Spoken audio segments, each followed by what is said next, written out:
بسم اللہ الرحمن الرحیم۔ تقدیر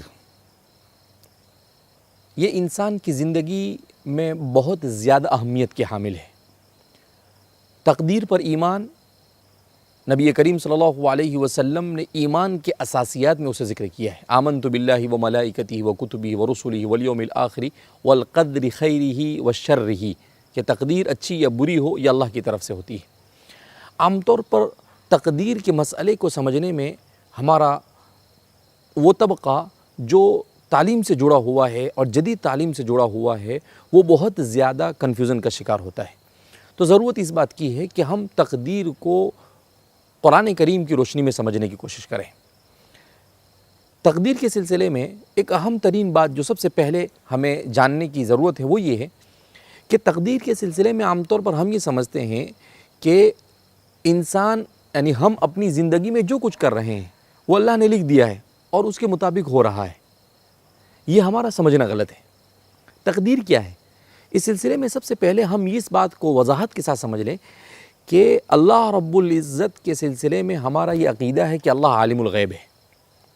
اللہ نے اپنے علم غیب کی بنیاد پر، جب اللہ اپنے علم غیب کی بنیاد پر انسان کے بارے میں معلوم کر لیتا ہے کہ اگر میں اس بندے کو دنیا میں 60 70 80 90 سالہ زندگی دوں گا تو اس زندگی میں وہ کیا کیا کرے گا، تو بندہ جو کچھ کرنے والا ہے اللہ اپنے علم غیب کی بنیاد پر اسے جان لیا، اللہ رب العزت نے اسے لکھا ہے۔ تو اب ہم اس کو ایسے سمجھ سکتے ہیں کہ جو لکھا ہوا ہے وہ نہیں کر رہے ہم، بلکہ ہم جو کچھ کر رہے ہیں اس کو لکھا گیا ہے۔ تو یہ کانسیپٹ جب کلیئر ہوگا تو ہمارے لیے تقدیر کا سمجھنا آسان ہوگا۔ تو ہم جو کچھ زندگی کے اندر میں کرنے والے اللہ نے علم غیب کی بنیاد پر اسے جان کر لکھا ہے۔ ایسا نہیں ہے کہ اللہ نے اپنی مرضی سے لکھ دیا اور اسے ہم پر تھوپ دیا گیا ہے، یہ تو جبر ہو جاتا ہے۔ لہذا اس بنا پر سب سے پہلے ہم اس بات کو ذہن میں رکھیں کہ اللہ نے علم غیب کی بنیاد پر اس بات کو جان لیا کہ ہم کیا کرنے والے ہیں اور اسے لکھا ہے، اور اسی کے مطابق اب جو کچھ ہماری زندگی میں وہ ہو رہا ہے۔ اور ہم اس مسئلے کو حضرت موسیٰ اور حضرت خضر علیہ السلام کے واقعے کی روشنی میں سمجھنے کی کوشش کرتے ہیں۔